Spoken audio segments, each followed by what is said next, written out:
नमस्कार, मैं कल्पना स्वागत करती हूँ आप सभी का नेरी स्टडी में। देखिए, वीडियो को देखने से पहले लाइक और शेयर ज़रूर कर दिया करिए और वीडियो को अंत तक देखिए क्योंकि ये विषय इतिहास आपके लिए बहुत ही महत्वपूर्ण है। आज हम जिस विषय पर चर्चा करने जा रहे हैं वो है त्रिपक्षीय संघर्ष। ये एक छोटा सा टॉपिक है जिसे कवर करना बहुत ही ज़्यादा महत्वपूर्ण है। क्या था ये त्रिपक्षीय संघर्ष, कैसे इसका प्रादुर्भाव हुआ, उन सब तथ्यों पर आज हम इस वीडियो के माध्यम से चर्चा करेंगे। आप हैं नेरी स्टडी के साथ, चैनल को ज़रूर सब्सक्राइब कर दें। तो स्टार्ट करते हैं त्रिपक्षीय संघर्ष जो कि हुआ था राष्ट्रकूट, प्रतिहार और पाल वंश के मध्य। ये तीन वंश थे जो इस त्रिपक्षीय संघर्ष में सम्मिलित थे। तो कहते हैं कि 8वीं शताब्दी ईस्वी में जब समाप्ति का दौर चल रहा था, जब 8वीं शताब्दी समाप्त होने वाली थी, उस समय भारत में 3 शक्तियों का उदय हुआ। ये 3 शक्तियाँ कौन कौन सी थीं? तो उत्तर में प्रतिहार वंश, पूर्व में पाल वंश, पूर्व अर्थात बंगाल की तरफ का जो क्षेत्र था वहाँ पाल वंश, और दक्कन में राष्ट्रकूट वंश। दक्कन अर्थात महाराष्ट्र और कर्नाटक का जो क्षेत्र था वहाँ पर राष्ट्रकूट वंश।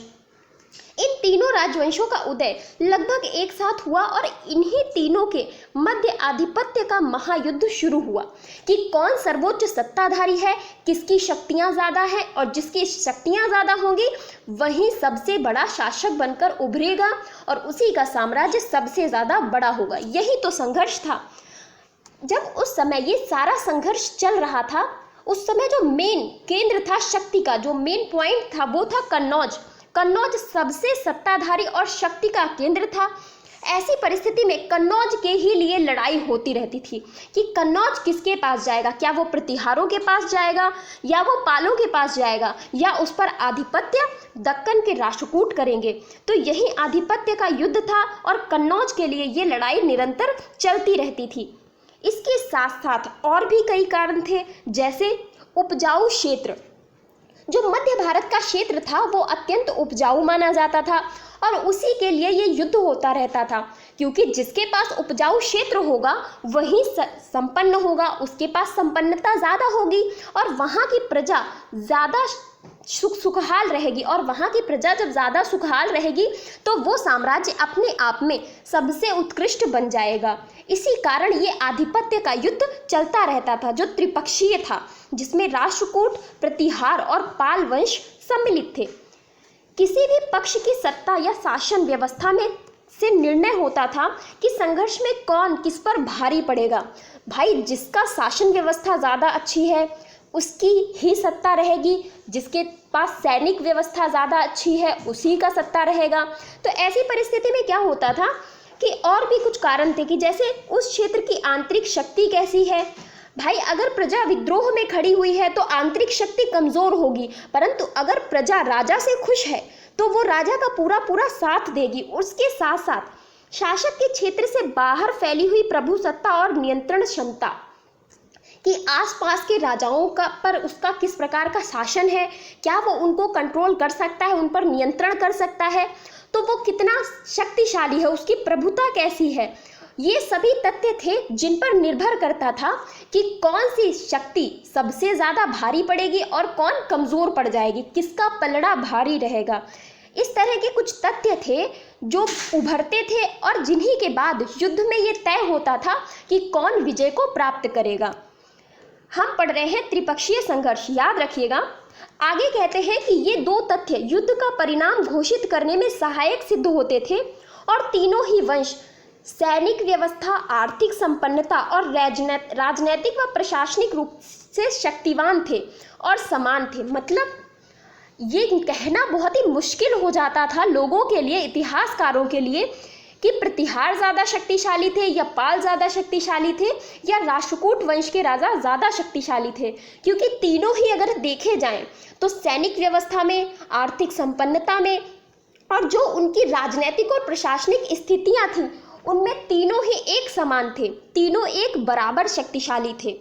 तो इस त्रिपक्षीय संघर्ष का वर्णन अरब यात्रियों ने भी किया, क्योंकि अरब यात्री जब इनका त्रिपक्षीय संघर्ष चल रहा था उस समय भारत की यात्रा पर आते रहते थे, जिन्होंने ये बताया कि तीनों पक्षों की सैन्य शक्ति बराबर थी, ना ही कोई ज़्यादा था ना ही कोई कम था, तीनों की सैन्य शक्ति बराबर थी। कट्टर शत्रुता थी। भाई शत्रुता ही तो एक कारण बनता है युद्ध का, तो कट्टर शत्रुता थी और अस्तित्व व प्रभुसत्ता की लड़ाई थी। अस्तित्व व प्रभुसत्ता की लड़ाई थी इनके मध्य। राजनीतिक स्थिरता जिसने संस्कृति व शिक्षा के विकास पर बल दिया। इन लोगों की एक राजनीतिक स्थिरता बनी हुई थी जिससे जो संस्कृति और शिक्षा थी उसको विकास का एक अवसर मिला और इस विकास के अवसर में वो काफ़ी ज़्यादा फली और फूली। आगे देखते हैं, तो आगे बात करते हैं कि संघर्ष कैसे प्रारंभ हुआ। संघर्ष का प्रारंभ, तो जो पहला संघर्ष हुआ था वो था राष्ट्रकूट राजा ध्रुव, प्रतिहार राजा वत्सकार व पाल राजा धर्मपाल के मध्य। प्रतिहार राजा यहाँ पर वत्सकार थे, पाल वंश से धर्मपाल थे और राष्ट्रकूटों से राजा ध्रुव थे। इन तीनों के मध्य पहला संघर्ष हुआ था। पहले चरण में संपूर्ण रूप से राष्ट्रकूट राजा ध्रुव विजयी हुआ और इन्हीं का पलड़ा जो था वो वो भारी रहा। कौन? राष्ट्रकूट राजा ध्रुव का।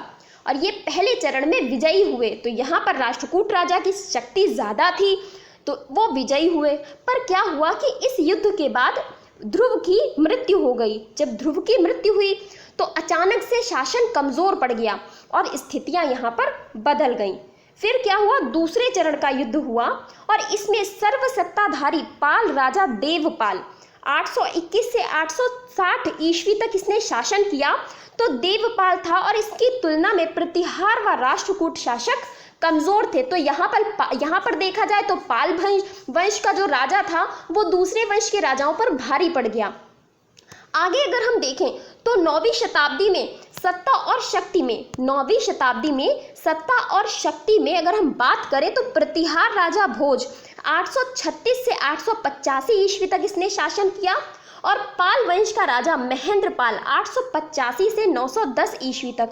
ये दोनों शासक शक्तिशाली बनकर उभरे। यहाँ पर राष्ट्रकूट शासक कमज़ोर प्रतीत हुए क्योंकि राजा भोज और महेंद्रपाल दोनों ही ज़्यादा ताकतवर थे और ज़्यादा शक्तिवान थे। इस प्रकार ये त्रिपक्षीय संघर्ष आगे भी जारी रहा क्योंकि जो उत्तराधिकारी थे उनके मध्य भी ये त्रिपक्षीय संघर्ष चलता रहा।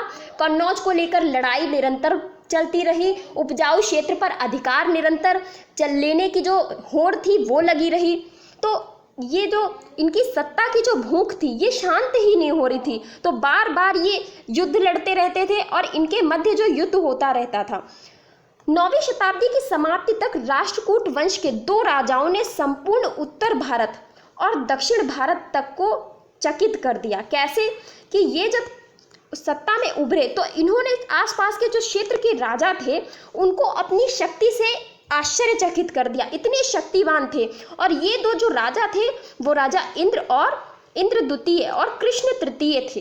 ये राष्ट्रकूट वंश के राजा थे, इंद्र द्वितीय और कृष्ण तृतीय, जो कि बहुत ही ज़्यादा शक्तिशाली थे और आसपास के क्षेत्रों को विजित करने में इन्होंने दक्षिण भारत तक को हिला कर रख दिया।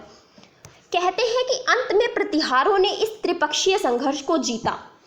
कुछ इतिहासकारों का मत है कि प्रतिहारों ने इस त्रिपक्षीय संघर्ष को जीता, परंतु कई इतिहासकार ये भी कहते हैं कि 10वीं शताब्दी के अंत तक तीनों वंशों का समान शक्ति के साथ ही पतन हो गया, कि तीनों वंश के जो राजा थे वो एक समान शक्ति के थे, किसी की विजय नहीं हुई और तीनों वंशों का पतन धीरे धीरे हो गया।